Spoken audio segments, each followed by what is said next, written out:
we doing? All right. So this is new. Um, so this is something I've done before. Hang on, I'm gonna change how this looks. I'm gonna switch to black outline.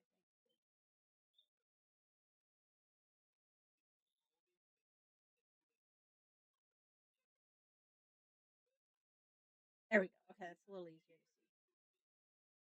Let me do it on all these others too.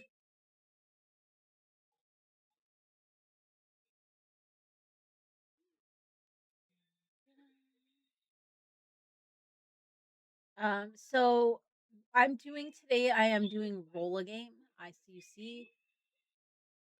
I finally got a scene set up for the rolls.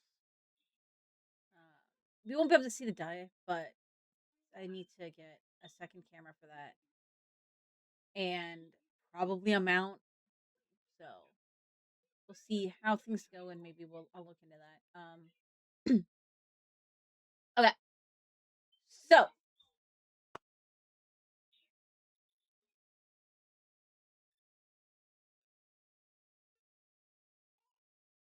okay, yes, that works. Um, there may be issues with the stream. I'm hoping not, but I did update to Windows 11. Everything seems to be going smooth, but we'll just have to wait and see what's going on. So this is roll a game. As you can see, I roll my ducky die. So I've got full like tabletop set of these cute little ducky die. Um so we're gonna roll a die for the platform, and then within the platform, some of the platforms have different categories, but we'll roll for the category, and then I will roll a D100, and we will roll for the game itself. Well, up to a D100. It's going to depend on how many games are within a category, etc., etc., etc. So, yeah. So the first is going to be for the platform.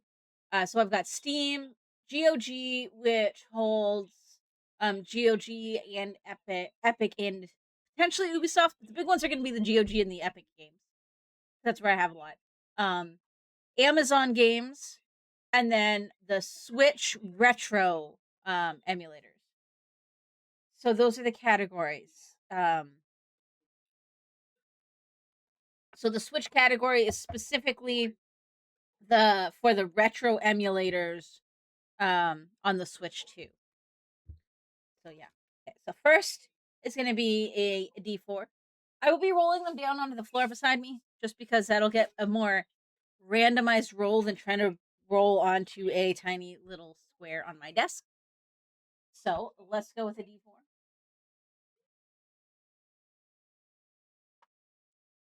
Oh, it went really far. What did we get? Did we get Amazon? We might have gotten the Amazon laundry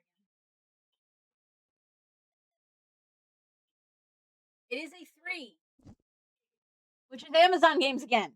Apparently.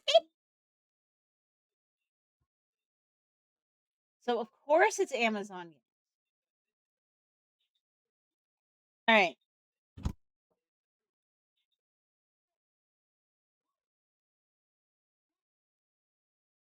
You know what? I'm gonna do one more roll. Not because I'm cheating. The last one we did was Amazon. So let's make sure this is a truly random roll. Shake it up good. And blind roll. Okay, this time we got a 1. So we'll go with a 1 because that is different than what we got last time. So a 1 is Steam.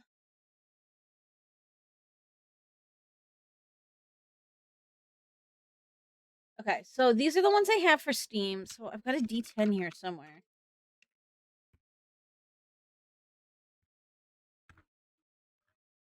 Go, my trusty D10.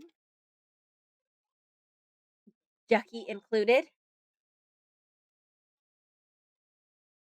So let me just open up Steam here. All right. Get a good shake. Shake, shake, shake. What do we got? You have a 10. Point and click slash visual novel. Okay. Point and click slash visual novel.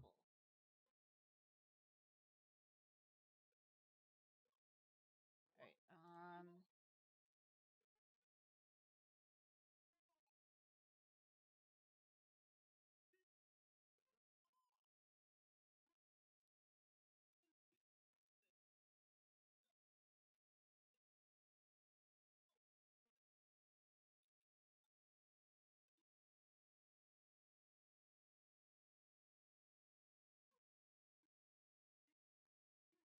Okay. Is there a way to do and or in this? Or is this just going to get me the ones that are both? This is just going to give me the ones that are both. Well, that's annoying. Okay, how many games are in here? 72 are in point and click. And then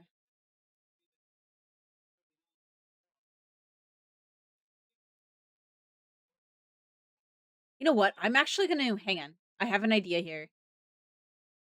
Can I just add selected to a new collection? Let's do point and click plus visual novel. There we go.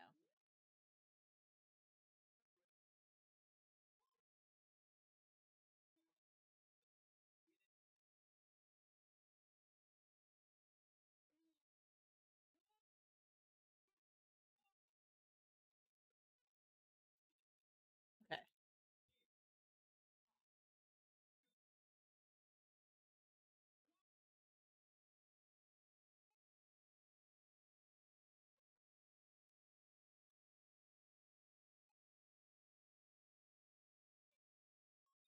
I'm just trying something really quick here.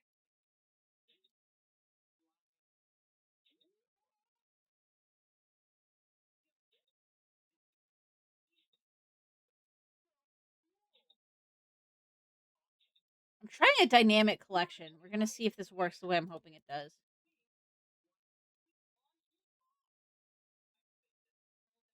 I'm gonna turn the kids' TV down, monitor down a little bit.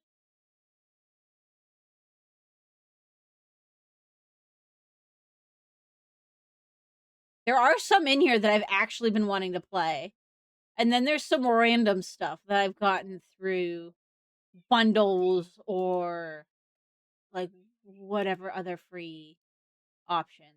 So I want to see how this works if I do this manually. Give me a quick second.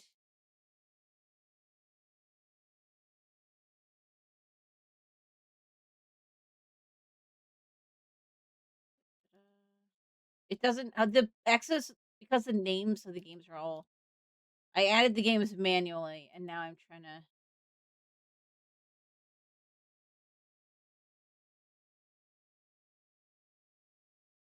Okay.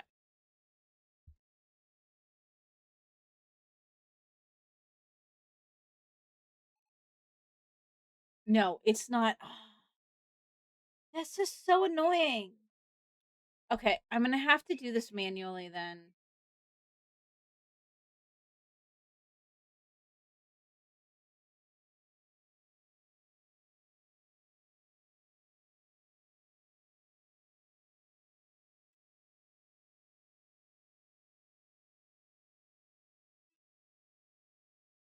Ah,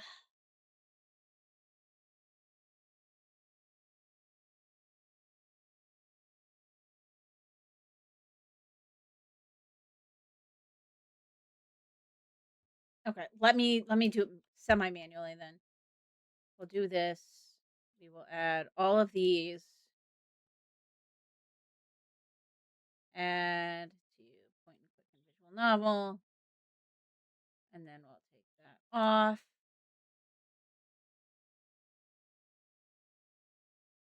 You want to make it part of the bot, but rolling the dice is the fun of it. I mean, What if? Okay, I have an idea. What if you could make it a part of the bot, but we input what the dice value is?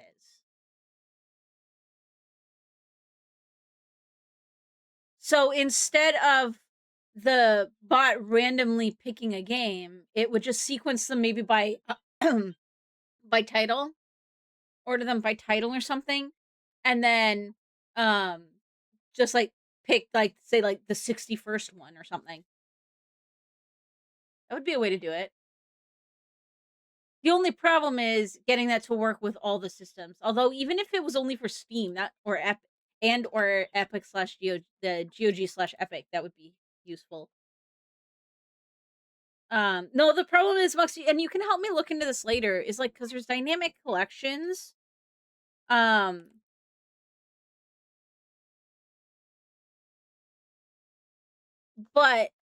I can't do a dynamic collection that is everything that's in two categories but not overlapping, if that makes sense. Okay.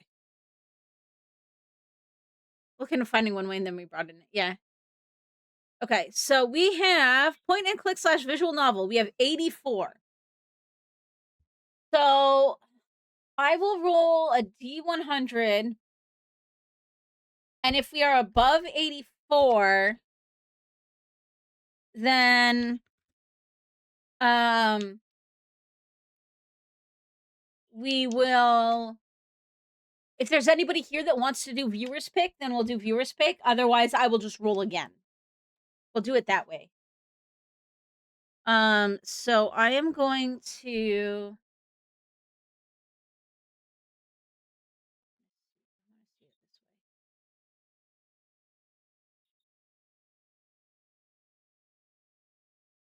okay, this is actually kind of perfect because I can see stuff that I'm haven't don't have played, which is great. Okay. Perfect. Okay. So I've got my D100 and my D10. So let's go. And then I'm going to switch to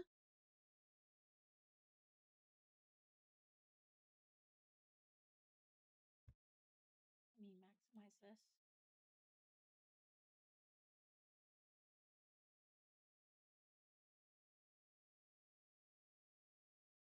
Probably more like 70 something that are unplayed, but that's fine.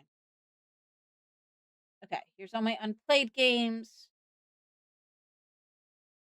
This is everything, right?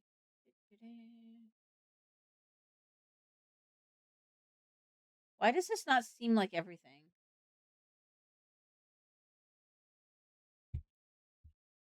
Oh no, it is here. Okay. Because that's 1, 2, 3, 4, 5, 6, 7, 8, 9, 10, 11, 12, 13 times 1, 2, 3, 4, 5. Yeah, okay. Okay. Rolling the dice. Either that or if I get over the value, we start back from the beginning again. Maybe I'll do that. What do we have? Okay, I see an 8. 68. I have rolled a 68.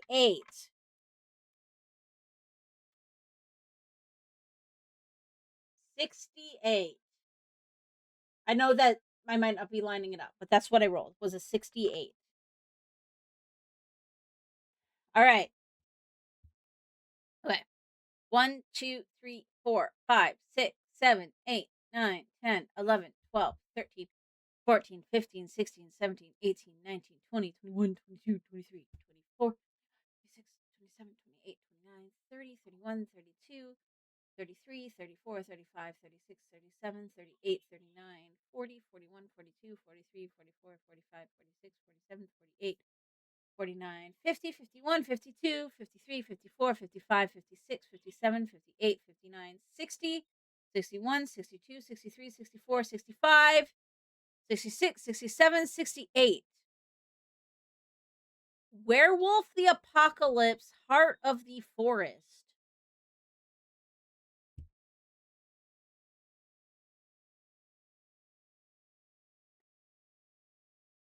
Well, there you go. All right. We'll just install it on this one because that means it'll install faster too, and then I can uninstall it after.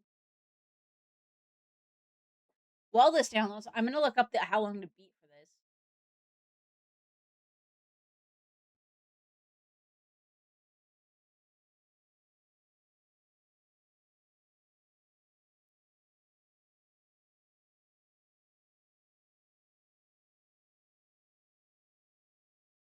It looks like it's about a 3-hour game, so that's not too bad.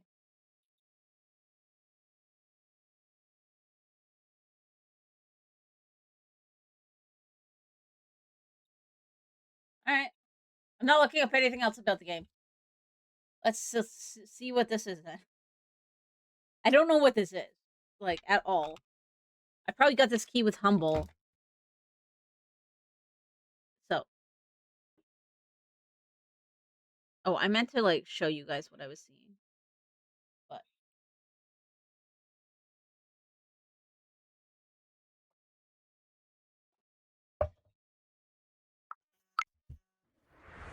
Alright. Let me switch the game over.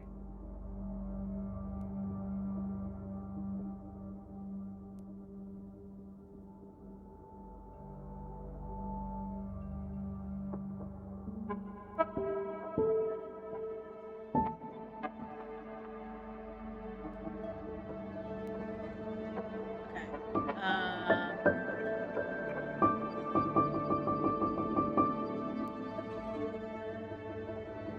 Yeah, I have no idea what this game is, so.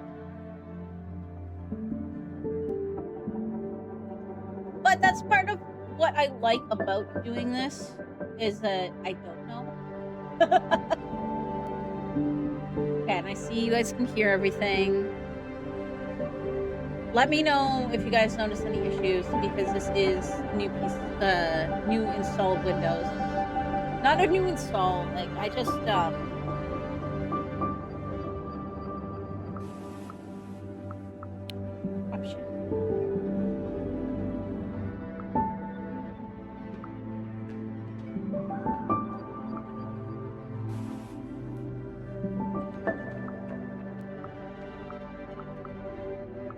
not much for settings, though.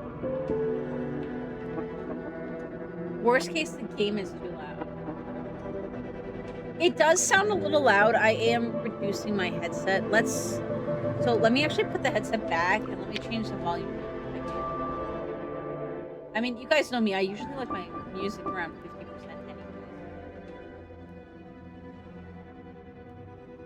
anyway. So. Okay. We'll try that to start with. I feel like I wish all music would default to 50% in games. I have no idea what this game is going to be, by the way. It's in the point and click / visual novel, so category. Oh, I don't think I updated the game. I didn't know.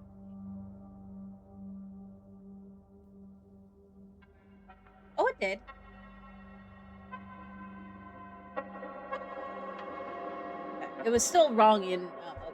So. Premonition. This is a game about rage and how it helps us do things that need to be done, as well as things that we later regret. Sometimes both. How do you feel about that?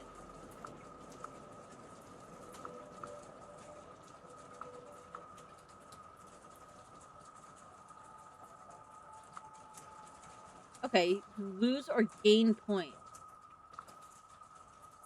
Okay. Prefer to think before I act. Okay, so you're the observant and cunning type. That's okay. There's no right path here. Just your decisions and their consequences.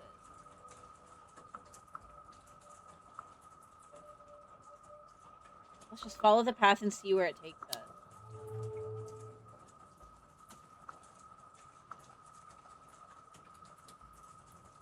woods are full of stars. They flicker. Come closer, run away. They want me to chase them. I play hide and seek. Or to play hide and seek. I observe. I'm guessing this is like character building. I watch as they dance around the tree trunks, float up on the gusts of wind that shiver through the branches, disappear among the leaves. There are words in their dance, but I don't understand them, not yet. When they bunch up and fly toward me like an arrow. Rushing down, they are soon upon me. Just before the spear of light pierces my breast, they disappear, and the dark of the night returns. Low rage. In the darkness, spirits keeping the forest alive whisper about the enemy. I begin to move unnoticed, one with the night, and then I wake up. Okay.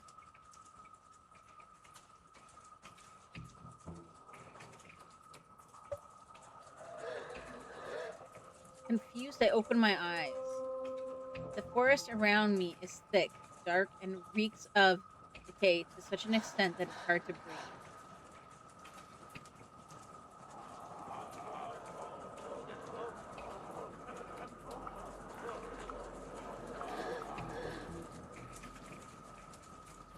I recognize this forest. I know this place. I've been dreaming about this forest since I was a child.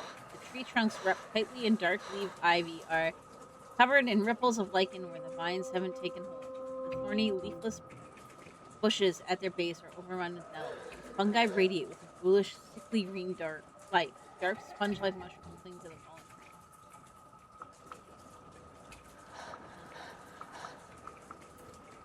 Something is wrong. I can't shake the feeling that something's died nearby.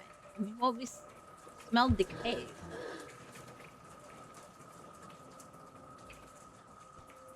I look down and see my hands covered in a dark substance. I'm naked. A sticky, glistening film of liquid is clinging to my skin. I can feel it on my face, in my hair. Blood.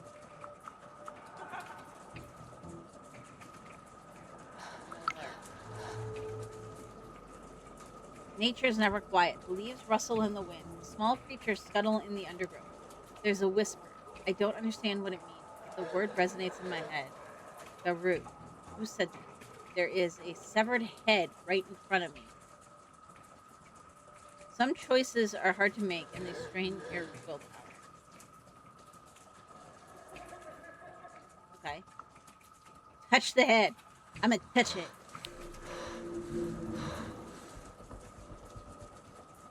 Overcoming my disgust, I gently touch its wet hair and watch as the head topples over. The face is contorted, the eyes bulging, the mouth open as though the head were still struggling for air. I look at it and start to laugh, and then the eyes open in the darkness.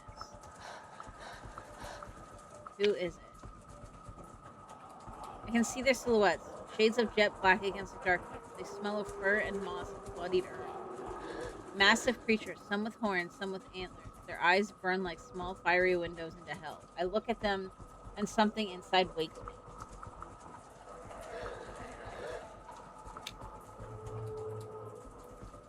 This reminds me of just like the old Choose Your Adventure book. They tell me stories of their lost battles and dying hopes, and I say no. I tell them my stories of the enemy and how they are so stupid, so clueless that we almost feel pity as we kill them. They listen and laugh. I laugh with them. In a moment of clarity, I almost understand what the forest wants from me. And then I wake up.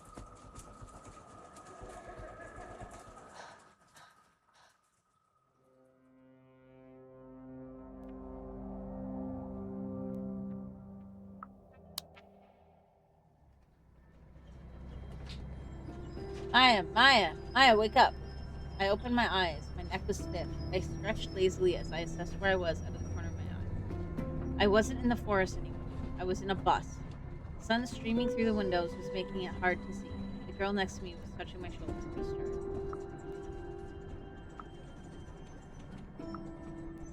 Laughing. Nothing like a power nap, I laughed. She looked at me skeptically. You were laughing like maniacally. I blinked. The memory of the dream was still there, and the taste of blood in my mouth.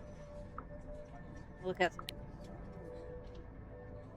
I looked outside. Trees were pushing up against the narrow road, their boughs tangled, their trunks carpeted with moss. It was the forest from my dream. We're almost there, said the girl next to me. Her name was Anya. We'd met a couple of weeks earlier on the orientation day. She was from Norway, a tall, broad-shouldered, calm person who wore her long hair in braids. Somehow I'd managed to talk her into this crazy field trip across the land of my ancestors.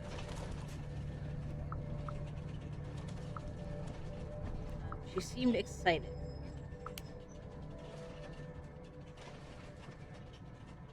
Anya reached into her backpack and took out 2 apples. I'm really happy we decided to come here, she said. Yeah, I said, offering her some of my cabanossi. Dried meaty sausages that were so much better than the original Polish ones back in the US. I was glad Anya had decided to come with me. I had problems keeping friends around and really needed one. I did some searching, she said from over her phone. And this place is amazing. It's the last primordial forest in Europe. Our summer language course was starting in a few weeks, and I'd managed to talk Anya into skipping the tours of concentration camps and old churches and visiting the national park with me instead. I'm not going to even try to pronounce that unless somebody in chat knows how to and can spell it phonetically. So far, it's beautiful, she said, her eyes smiling. But why are we here again? I wish games like that would put the phonetical spelling in brackets or something for people that actually want to know how to do it properly. Good. Why were we there? Okay, here you go. Yawovaja. They're being, see, like, why don't they have that up there? They're being, Yawovaja, a small village in northeast Poland near the border with Belarus. It was famous for its national park, the very last European bison, and, according to a quick web search, occasional tensions between far-right troublemakers and the local Belarusian community. The most honest answer would have been because I've been dreaming about the forest since I can remember. But people didn't understand when I said things like that. I looked in her eyes.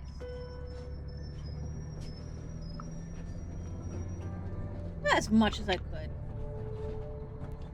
I wanted to see the forest. I heard it was a must. That wasn't technically a lie. When I was little, my grandfather told me stories about an ancient forest full of wonders and the wolves that lived in it. It was all I got from that part of the family before my mom took me, ran away, and cut off all contact with my dad. But I remembered the stories well.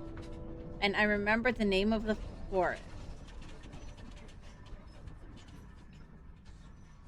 This will always be our home, my grandfather used to say.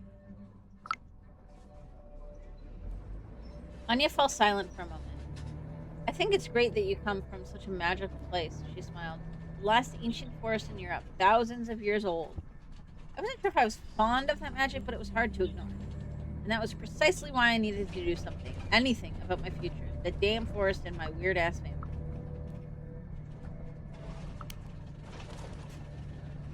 I wasn't there by mistake. I planned this trip for months with a clear goal in mind. The truth about the roots, it seems why she's there. My grandfather's stories, the secrets, my mother running away, there was a mystery in my past.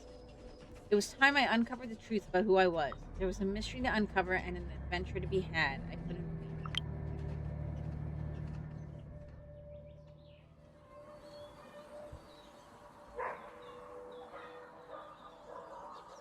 The village looked like an overexposed photo of a village with the contrast turned all the way up. It was a hot, sleepy day on a hot, sleepy street, and everything, the old trees, the yellowed grass, the weathered wooden houses, the fences, seemed almost normal. Everything except the shadows. They were sharp as though they were freshly printed with the darkest of ink.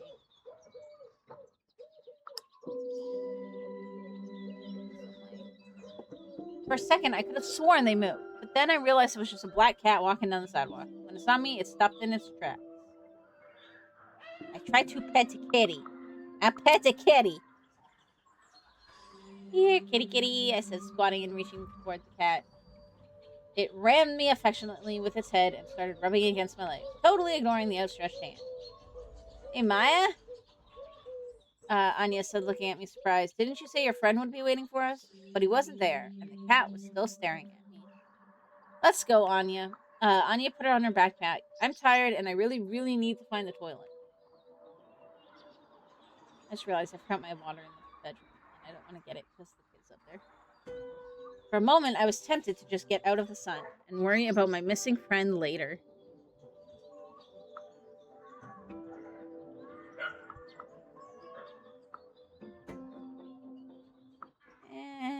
Sure. I don't need him. I grabbed my backpack and started walking. I'll manage on my own. Thanks for nothing, I muttered under my breath. Anya sighed with relief and followed me.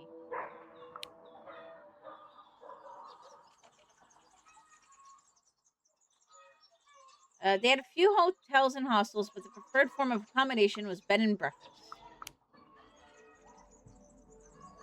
Like those clicks, it feels like they're there just so you have something to do. I found one that was nice, clean, and that had good reviews. We had a room on the second floor with a huge window and a great view of the forest. We dropped off our stuff and freshened up a bit. Maybe we should have waited for your friend, Anya asked, concerned. I shrugged. I'll find him sooner or later.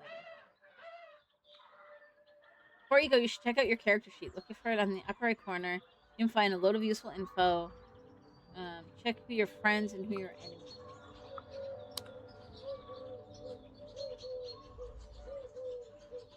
Probably the visual novel part being a semi-issue. Yeah, but like, at least, like, because I've seen some other ones. Like, I want to go through like the Ace Attorney series and stuff like that.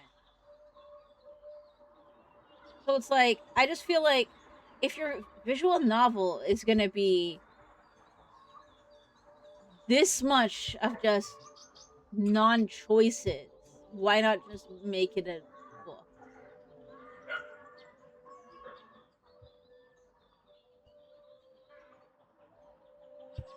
I don't know. What's the price of this game?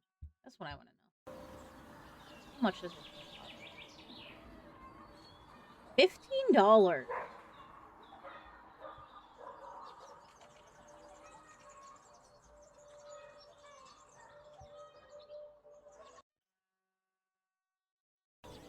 People like maybe like 20 minutes in or so, and like we haven't done much yet. That to me is the part that like I feel like a bit much maybe.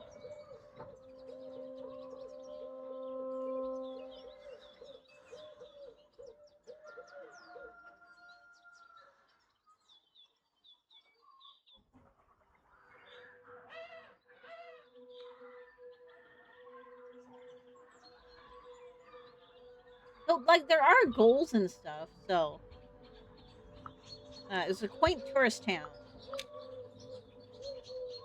It's more of if there's no choice, why not just keep going? You know. Okay, here we go. Now there's stuff to do. I had a clear goal in mind. My family was entangled with this town and the forest. I had to uncover my roots. Anya went with me.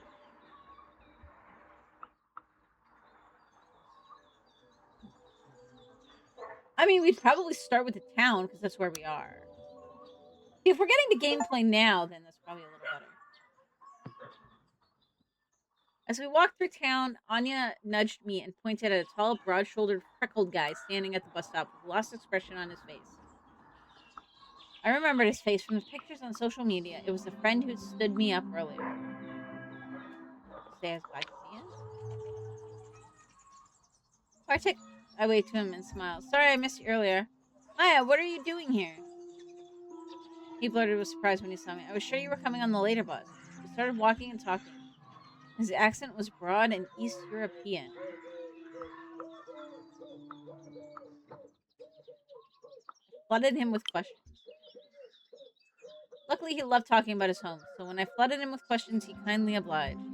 We talked about how the village had become a tourist destination, how the logging business moved to a nearby town, how the trains had stopped coming, and the local station had been turned into a hotel for wealthy foreign hunters. The dozens and dozens of bison statues scattered around the village watched us indifferently. We walked along the only street in the village, nearing the center, if you could call it that. Every house had a garden, and the air was dense with the fragrance of flowers.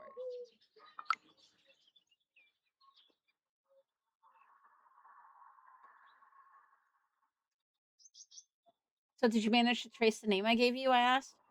Bartek shook his head. Nothing, absolutely nothing. Sorry. He was avoiding my eyes. A trickle of sweat ran down his temple.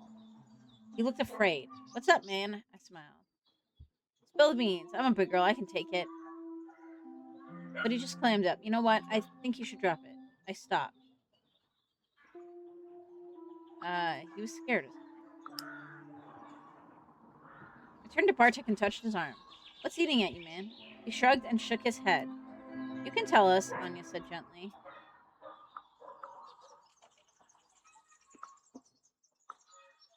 What happens if I lose my willpower? Let's find out. I swallowed the urge to shake him out of it and just waited. Okay, so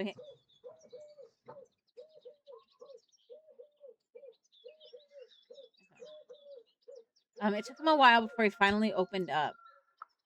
The game tracks your decisions on how Maya approaches problems. They will accumulate and gradually reveal what kind of person she is deep in her heart. The story changes to reflect your personality. Your willpower drops to 0. When you lose all your health or willpower, you become impaired. This will make physical tasks, if you have 0 health, or social and mental tasks, if you have 0 willpower, harder and sometimes impossible. Well, he brushed his forehead with the back of his hand. I did ask. I started with the old people here. I told them that my friend from the States was looking for her roots and wanted to know about the place her family came from. You know the drill. At first, people were very, uh, receptive. I waited for the other shoe to drop. And then I mentioned your name.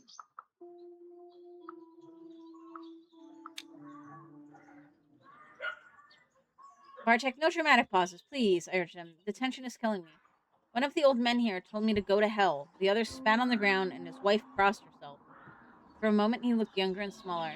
And then my own grandmother told me to stop asking. She said something else as well. What? She told me to pray for you. Suddenly, the sweet golden afternoon wasn't so sweet and golden anymore. I laughed.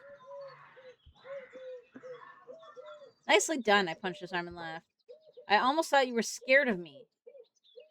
Bartek smiled awkwardly. Yeah, it was just old wives' tales.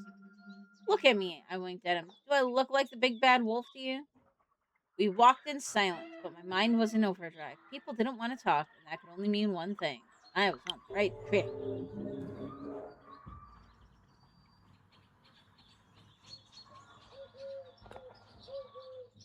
People were scared of my family. My pulse quickened and I tensed up like a hound that smelled blood. I was on the right track. Every time you learn or do something significant that brings you closer to your goal, you gain willpower.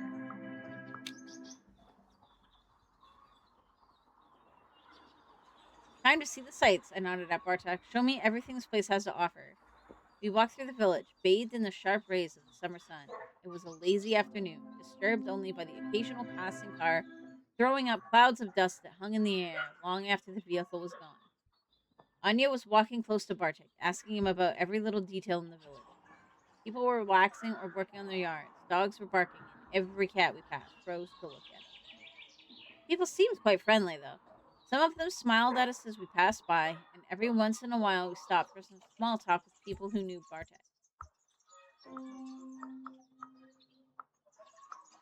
The cats. What's with the cats? I asked as we passed Tabby, who stopped in the middle of the sidewalk to meow at us. I don't know. They're cats? Maybe they want to make up for the villagers' manners, Bartek shrugged. You know, some people are wary of newcomers.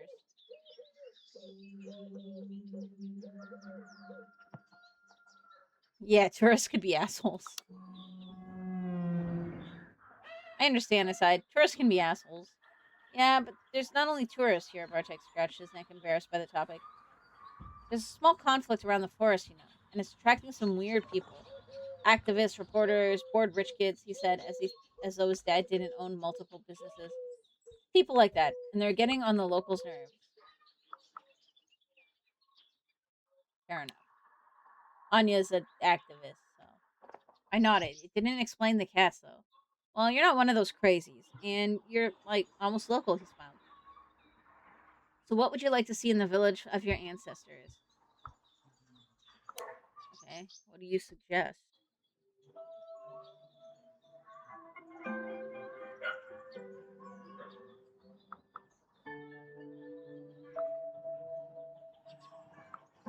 I guess the cemetery. So we have quite a few churches here, Bartek explained, as we walked down the road. 2 Orthodox, 1 Catholic, and even 1 Baptist church. He said, as though it were something uncommon. It seemed like a lot of churches. Couldn't they all just use one building, I asked? Oh, I never thought of that, he paused. I guess they could, but, most of the churches have been here for some time, so we still use them. And we don't have a tradition of using the same building for different denominations. So it is what it is. Any Lutheran churches? Asked Anya. I don't think so, Bartek shook his head, as he led us to a small wooden church surrounded by a cemetery. Anyway, even though we have all these churches, there's only one cemetery. The church was Orthodox, but the graves were a mishmash of styles and faith. Catholic, Orthodox, atheist, everyone resting together. What was the first one? Catholic. Baptist.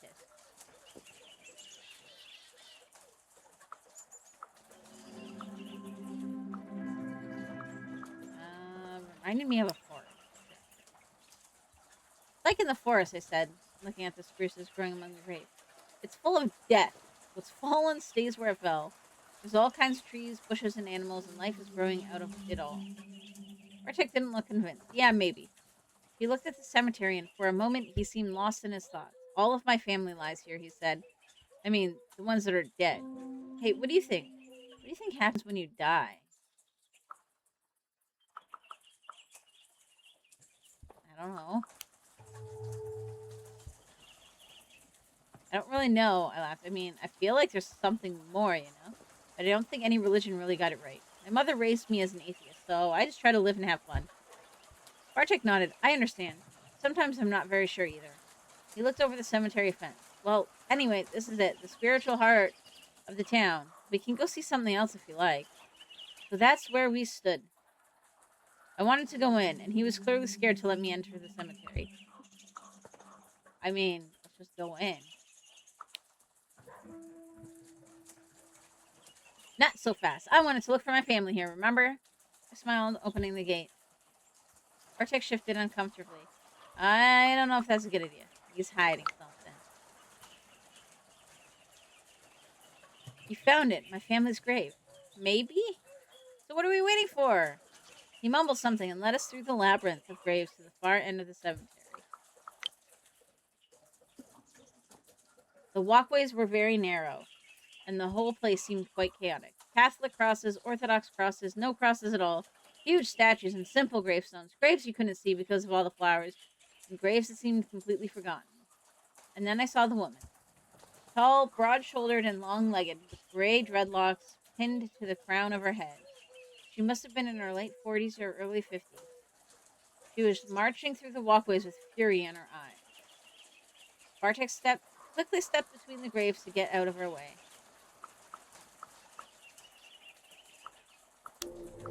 Whoops, what did I did not mean to click that, but hey, it's done now.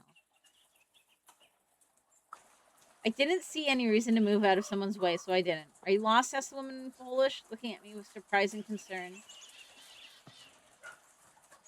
No, I'm good. No thanks, I'm good, I answered. When she heard my English, she rolled her eyes.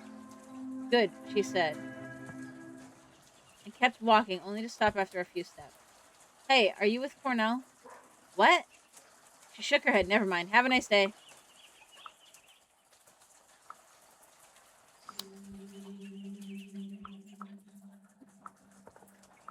I asked Bartek about her. Who was that? I asked, watching the woman leave. Bartek winced. Oh, that's Olga. She's a local activist. She left the town when she was 18 or something, and returned a few years back with the notion that she was going to change the place. We continued to the far corner of the cemetery. There, seemingly forgotten and covered in moss, was a lonely grave.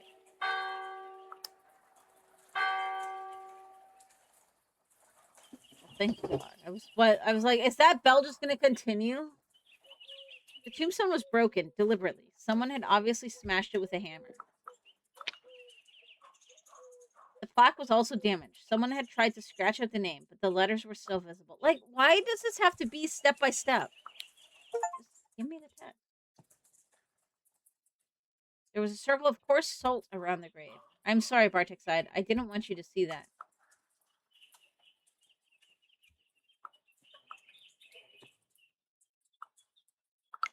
Because of me? Is it because you asked about me? I asked through clenched teeth. He shook his head. The first thing I did when you gave me the name was come here. It was already like that. Anya squatted and looked at the plaque. I can't read it. The letters are all wrong. She glanced at Bartek. Is it Russian? Belarusian. The same letters, different language, she explained. There were a lot of them here before the war. Bartek put his hands in his pocket. So you don't know anything about your dad's side of the family? He asked me cautiously. Whatever happened at least 70 years ago, and someone still remembers. He had a point. I don't know them. My mom left my dad, and I was just a kid, so I don't remember much, I admitted. And she kept me away from them. She doesn't even know I'm here. I didn't tell her that I was visiting. Maybe he was abusive, said Anya carefully. Perhaps she wanted to protect you? Yeah, I guess. Look at the grave. I looked at the grave for the last time. My family's name looked strange, written in unfamiliar Belarusian. As we were leaving, I was thinking I was onto something. There was something unnatural about my family, and me coming to the town had stirred some old demons. I had just found out what my ancestors were doing there and who they were. Okay. I guess I wanted to go to the railway too, so let's check the railway.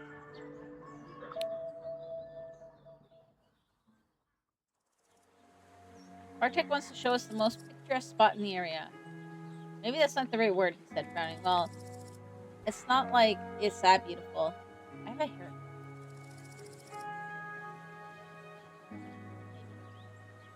But it has, an atmosphere, a climate. Ambience? There we go. Ambience, Bartek smiled, visibly relieved. I meant ambience. We ended up on some abandoned tracks. We soon left the village behind and ended up on some abandoned railway tracks. So this is where the magic happens, I grinned, pointing at empty bottles and used condoms. Oh, beautiful. But with the slow winding river a stone's throw away and the long drooping branches of the old trees shading the unused railway, that place really was picturesque. The bees buzzed around us, the birds sang like there was no tomorrow, and the fragrance of herbs hung thick in the air. My head was spinning.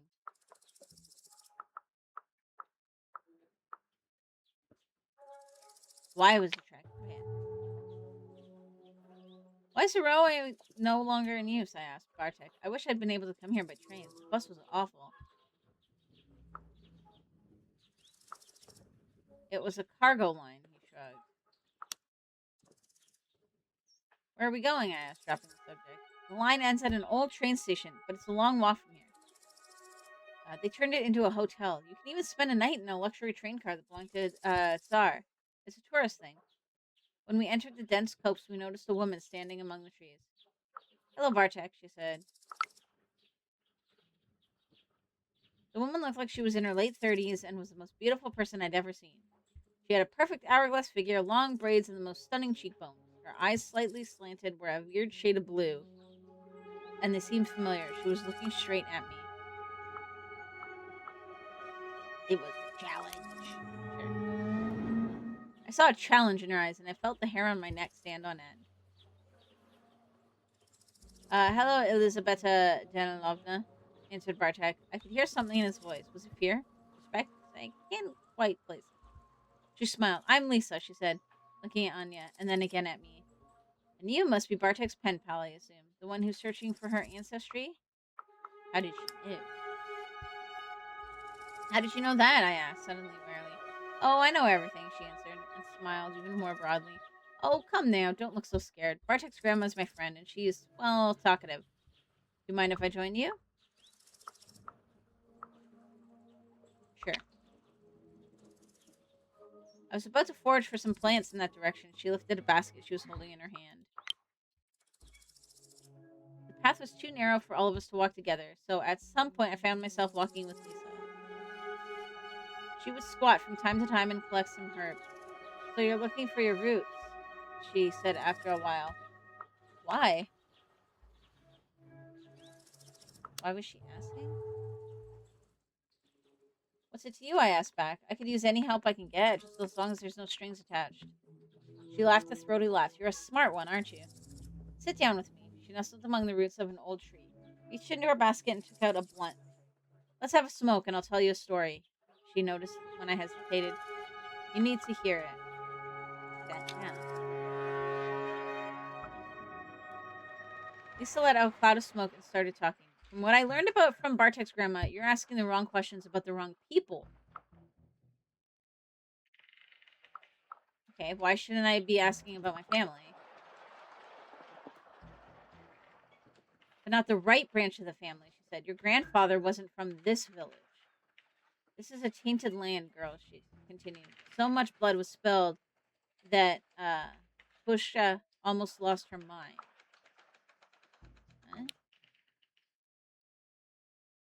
It was one of the words for forest. Polish had lots of those, but she used it in a weird way. Why do you call the forest Pusha? Isn't lost the right word? I call her that because it's her proper name, she huffed. Lost is to the name as dog is to wolf. Domesticated, enslaved, use. Forest, it's a primeval forest, one untouched by humans, primal, strong, and feared. There was admiration in her voice, and I realized the words sounded like the rustle of leaves, like the wind. As I was telling you, the forest almost went mad, and it's not wise to wake those spirits, especially not now. I wasn't afraid to stir up memories. You mean the spirits of the past? I'm not afraid to stir up some memories. She looked at me with those uncanny eyes. Her gaze was almost unbearable, hard with anger, smoldering somewhere deep within it, ready to jump at my throat. And then suddenly something changed. She sighed heavily. You have no idea, do you? About what? So you have no idea who you are, she stated. Nobody told you what it was like here during the war and after it. Her eyes lost focus as though she was looking at something only she could see. In 1939, when the war broke out, first came the Germans, and then the Russians. You know, they actually worked together. Stalin never forgot that he was beaten by the Poles in 1920. She shot me a glance. I shrugged.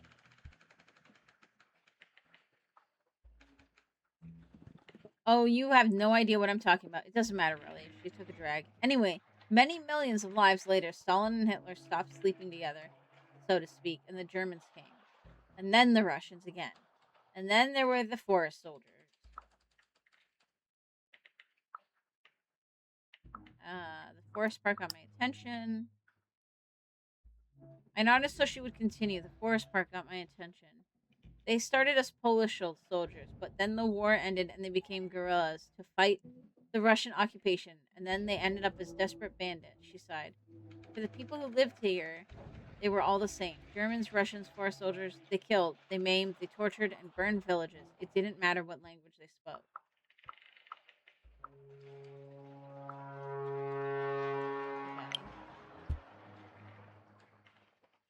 Thanks for the history lesson, I said, but where do I fit into all of it?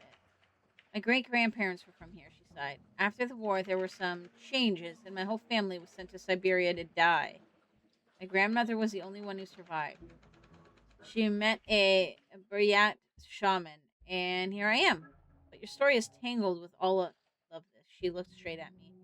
Have you ever wondered what your grandfather did during the war?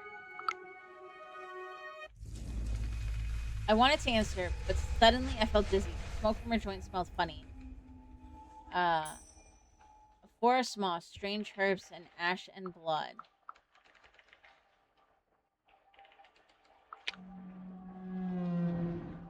What had she done to me? I tried to stand up, but a wave of smells and sounds and visions washed over me, and I drifted away. We are sitting around the fire, deep in the forest. The others are sleeping. I listen to the whisper of the leaves. The forest is speaking to me, demanding action.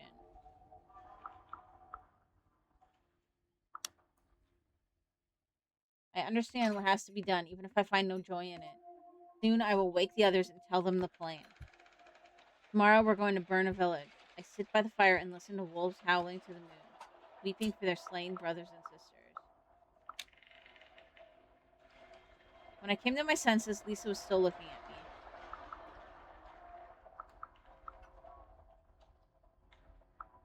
I ran it over in my head.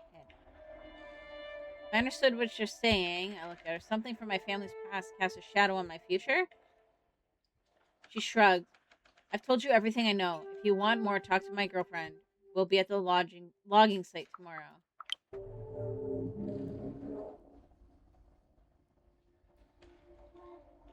I will, I said. Now I finally knew who and what to ask. There you are, Bartek waved to me. I thought I lost you.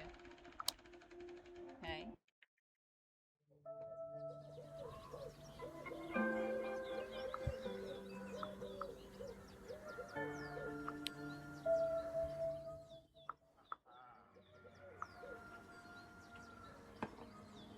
Pause the game. There was nothing happening. This is a nice village, exclaimed Anya as we walked along the quiet street. Nothing moved. The heat was stifling. I guess the village is quaint. It's quaint, I carefully admitted. Is that a nice way of saying it's a shithole? Bartek made a disgusted face, and we burst out laughing. Let's get something to drink, I proposed. I'm parched. The local store was a large mini-mart with all kinds of goods, from beer and vegetables to notebooks and pens. There was a bench near the entrance, and on it were a few local drums. They looked colorful, so I waved at them as we passed. One of them wolf whistled, and Bartek blinked.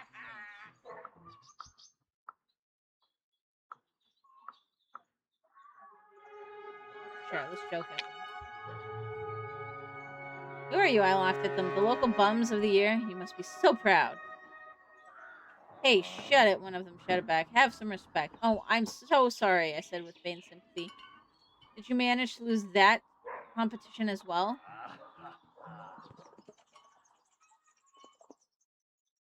After a moment of tense silence, they burst into laughter. We spent some time inside, browsing the Latvian, Lithuanian, and Belarusian goods.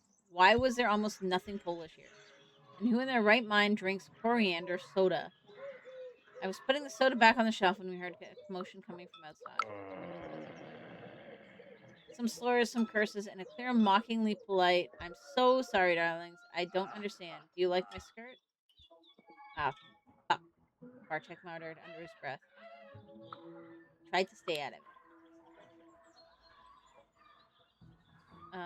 I tensed up and focused on my shopping, trying to ignore the ruckus. But no matter how much I fought it, eventually my curiosity got the better of me. That's when I saw who it was all about. The person was old.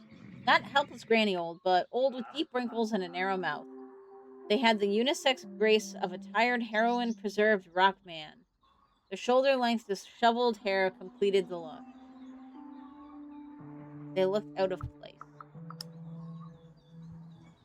They looked like someone had teleported them there from a different planet. They had a clean shave and eyes highlighted with eyeliner. Their nails were painted in bright blue. They wore heavy army boots, an outrageously red skirt, a tank top, and lots of leather jewelry. On their bag were pins, lots of pins. Mom would have told me to stay out of it.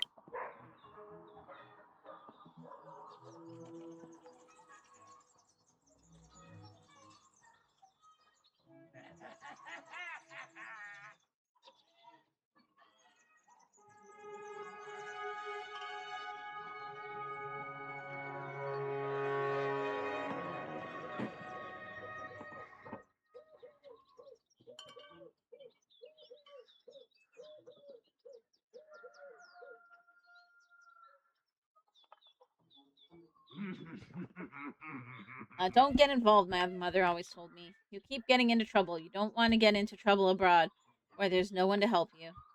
But that was the problem, wasn't it? I always managed to get involved. I couldn't just let it go, even now. I smiled and, ignoring the men, approached the foreigner. Hi, I'm Maya. I just got here, I said. They looked at me with a serene smile. Nice to meet you, Maya, they said with an unmistakable German accent. I'm Kim.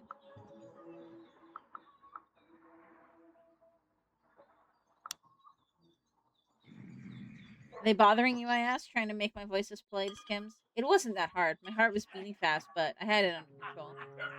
Oh, the person shined a blissful, mocking smile at the men. Not at all. Why would they be? Hey, someone said suddenly from behind her back. Kim smiled, and the men on the bench stiffened. It was Lisa. You should stop drinking that moonshine. It makes you pick fights. You can't win, she said. She looked ferocious. She looked ferocious, and the drunks started explaining themselves. But look at this, said one of them, gesturing toward us. For the last fucking time, the name's Lisa. She was furious, and this is my friend. You're to leave them alone. Got it? The drunkards mumbled and went back to drinking. Thanks, Lisa, Kim said in English. You shouldn't have. Oh, but I wanted to. Wave at her? Hi, Lisa, I waved at her. I think I saw relief in her eyes when she looked at me. Hi, Maya. I was worried you'd gotten yourself into trouble there. So will you join us on the anti-logging protest tomorrow? She asked after a while. Why were they logging in the national park? Wait, isn't this place like a national park? I asked. Why are they logging here? You'd think they leave the oldest forest on the continent, the beating heart of it alone, wouldn't you? She looked at me with a grim expression. There's illegal logging here, Anya chipped in. Wood is money, and there's plenty of wood in this forest. Sure. We get angry over the forest. I couldn't see the forest from there, but suddenly I felt very aware of its presence. I also felt something else deep in my stomach, spreading through my veins. Anger, like a wave of heat coming from the heart of the dark ancient forest. A word appeared in my mind, a strange one that was neither Polish nor English. Kalgira. Lisa looked at me in the eye and spat on the ground. I'd eat those greedy bastards alive. I felt like I was being watched, and then I looked up and saw Kim observing me with a curious expression.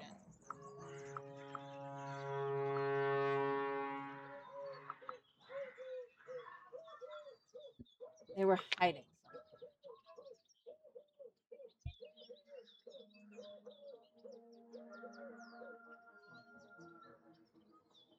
Under their colorful attire, there's something else, something primal. Why are you looking at me like that? I asked. I know you have strange dreams, they whispered. I suspect the forest is reaching out to you. They leaned closer to me. It runs in your blood. The words were like a punch to the gut. Trust me, I know.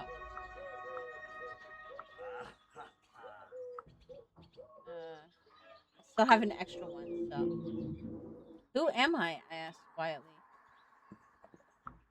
You can see the invisible, they said, looking me in the eyes. You'll find the way.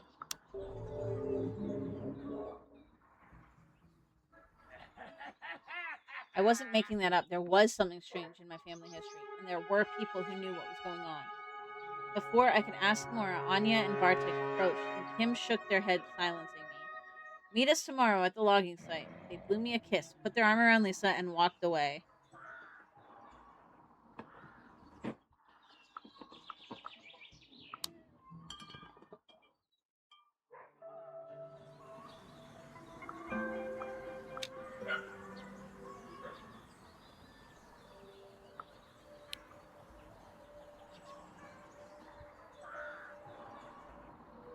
Well, we're doing pretty well in terms of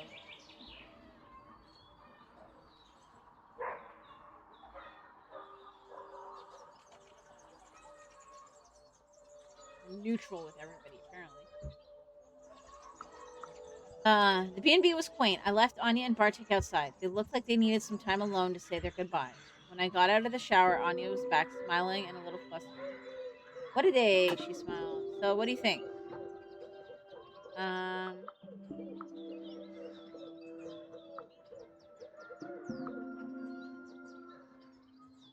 let's talk about the graveyard. Let's not give away the Shakapi stuff. What happened here? The people are still vandalizing my family's grave. What did my father do? She put a hand on my shoulder. Whatever it was, it's not your fault.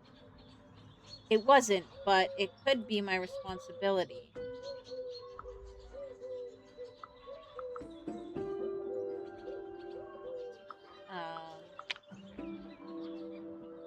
Something weird happened when I was talking with Lisa. I think it was her joint, but I saw something. It looked like something from the past. Like, your past? For a second, I searched for words to explain it to her, but I couldn't really. I think it was my grandpa. It's hard to say, but it sure was weird. Remember the shop? Tension seemed almost unnatural. A few words more and it would be a regular fight. Maybe they just envied Kim's style. Anya tried to joke, but she seemed worried. I can't believe they're logging here. I shook my head.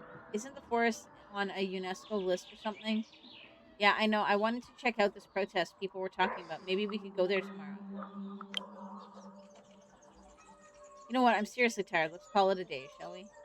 Soon we were both in our beds, ready to sleep. Even though I was tired, sleep didn't come quickly. Anxiety was spreading its cold, writhing roots deep in my chest and stomach. I lay there for some time, looking at the silver rectangle painted on the wall by the moonlight. When I closed my eyes, I could still see the weird vision I had that day. My roots were here. I could feel them, almost touch them, and they were reaching out to me.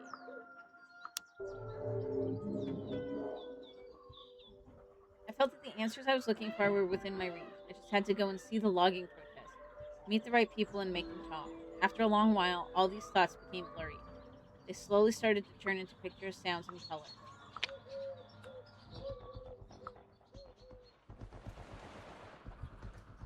A lonely ray of moonlight shines on the broken nameplate at the old grave. Imprisoned under the cold, shiny stone, the dead wait for something. I tremble. Something is coming. It's huge and monstrous. I'm a seed. Sure, I'm a seed. I realize I'm a seed. I float on the air, then I land in wet soil, die, and sprout. My roots will blow up the earth. I feel a pull and surrender to it. I float toward a clearing. There are piles of fresh corpses, people who died too young, skinned and mutilated. Their loved ones stand around them, grieving, unable to do anything, waiting. And suddenly, they are just trees and tree trunks.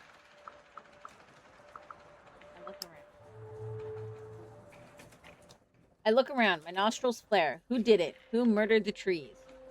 There's a stench in the air like meat rotting in acid, but somehow worse. I see the monstrous army. Their mandibles are whirring chainsaws. Their long metal arms are wrapped with black pipes that look like glistening intestines. Their smell is vile. They wait unmoving.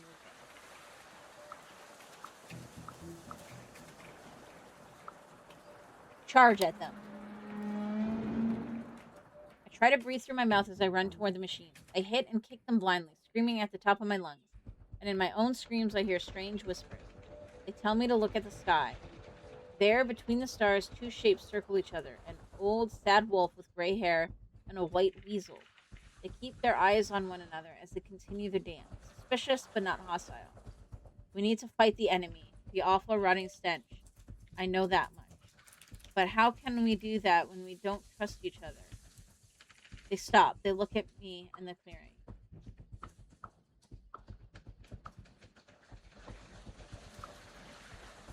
Give them my blessing. I have a lot of willpower, so we'll do that. I spill my blood and bless them with words that I do not recognize, but that I understand. They come down to me, and their voice is the voice of the forest. Welcome back. You've been away for too long a time. I'm probably going to stop there. Okay, that's a new chapter anyways.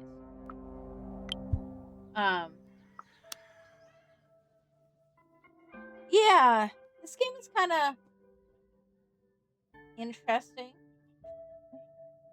Like, the story is interesting and all, and like I'm actually kind of like I might finish it offline just to see where the story goes. But I feel like if you're gonna gamify a story this way, you need to put a little bit more into the visuals. Like, I don't even mind like the art style and stuff, but I feel like I wasn't even looking at the pictures very often because it's not like they were changing with every scene or every paragraph or anything, you know? Yeah. I don't know. That's just kind of my thoughts on this. They're kind of not necessarily terrible, but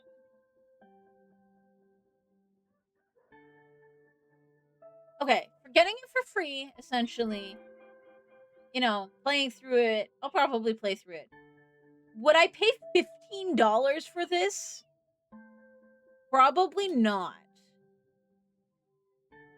I would rather. Would I pay $15 for this in the form of a book? Possibly. Like if it was actually like a book or a graphic novel, probably. I could see it. Maybe 10. 10's a little more standard for 10 to 13 is a little more standard um uh for a novel, like a paperback. Although if this one I'm already 20% through, I mean that would probably only be like a short story like this big.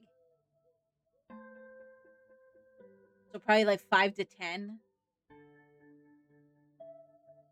So I would say that would be its value, not the 15 that they're charging for the game, because I don't feel like the game aspect is high enough yet to justify the excess money for it being. And it's okay, but not for me. Yeah, well, and it's I wouldn't even necessarily not for me. I'd say not for streaming. Like I could see myself going through this, but again, it's like why not just have the story in like do you guys think, like old fashioned like I would love to find some stuff like this for the kid. But like I had like the old fashioned like there were novels, but they were choose your own adventure. That's all this is. And like yes, there's the willpower and there's like the willpower and the stats and all that stuff. But those aren't really limiting me much. And I feel like you could probably write the rest of the book around not having those. So, yeah. Anyways, guys, I'm gonna switch over. We're gonna switch over to split fiction, and we're gonna play some split fiction with Musk. So hold tight, while I switch that around and grab a drink, and then I will be back. But we'll definitely do more roller game later, like another day, because this is definitely something I want to try and get back into. Like, if not weekly, like maybe every other week or something. But yeah, so hold tight, guys. I'll be right back.